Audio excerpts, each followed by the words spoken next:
Hi there.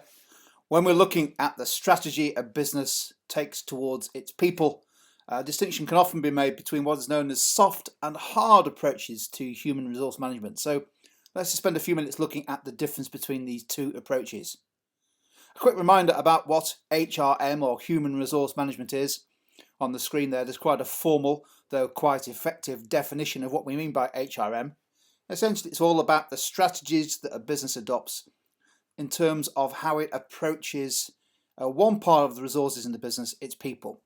How does it get the most out of the people employed in the business?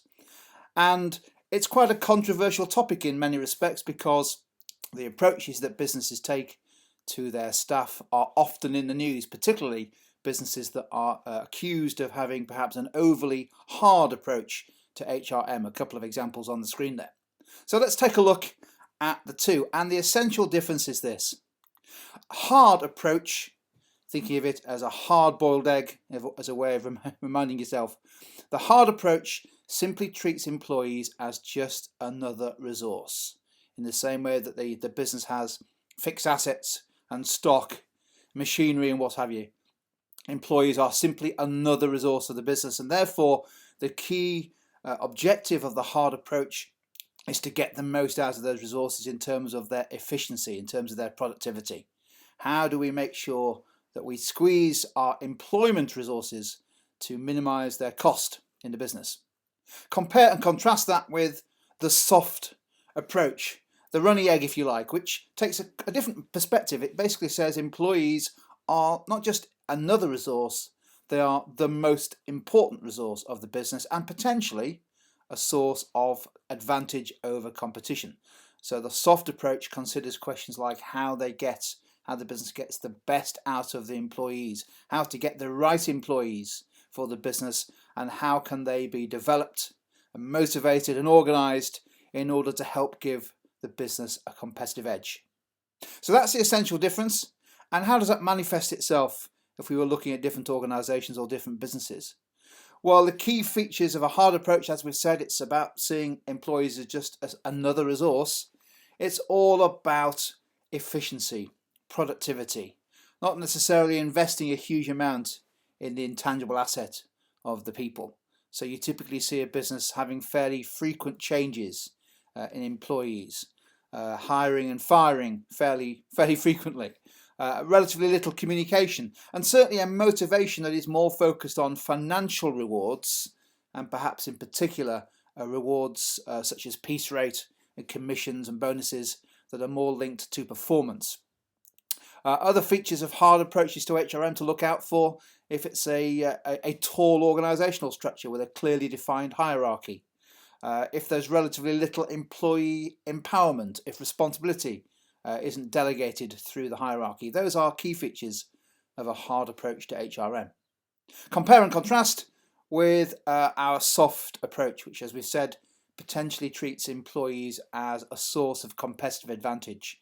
And the kind of things you see in organisations that take a softer approach are much stronger and frequent and two-way communication.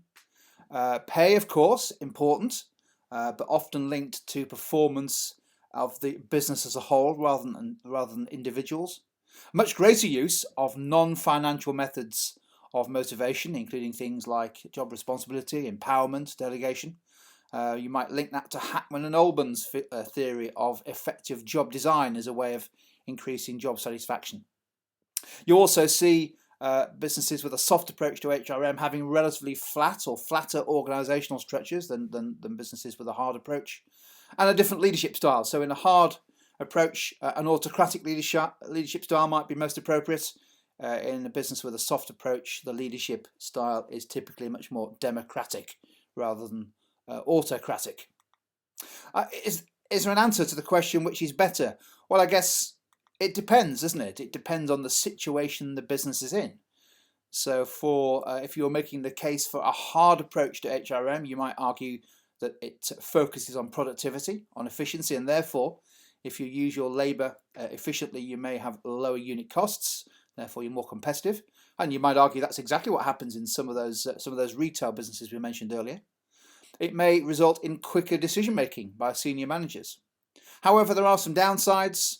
A hard approach, as we've mentioned, is likely to result in a much higher degree of labour turnover, more people leaving the business, perhaps a higher degree of absenteeism, people who are working for the business but don't turn up, harder to keep hold of people, and maybe even harder to keep hold of good people. And I think the last one there on the bottom or the left-hand side is quite an important one.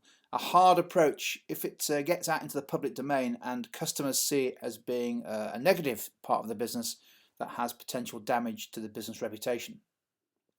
On the flip side, the soft approach, well, of course, the danger of treating employees as the most important asset and rewarding them accordingly and investing in them is that potentially your employee costs are going to be higher, which might lead you to be at a disadvantage. However, there are lots of upsides, almost certainly higher levels of motivation and therefore potentially productivity, driven by the use of empowerment and delegation and higher job satisfaction, as well as hopefully strong financial rewards.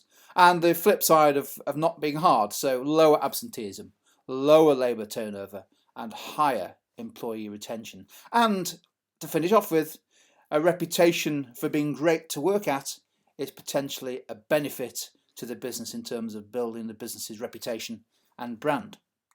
So there we go, that's an overview of a strategic approach to HRM, which is all about called soft and hard, and hopefully that's been useful.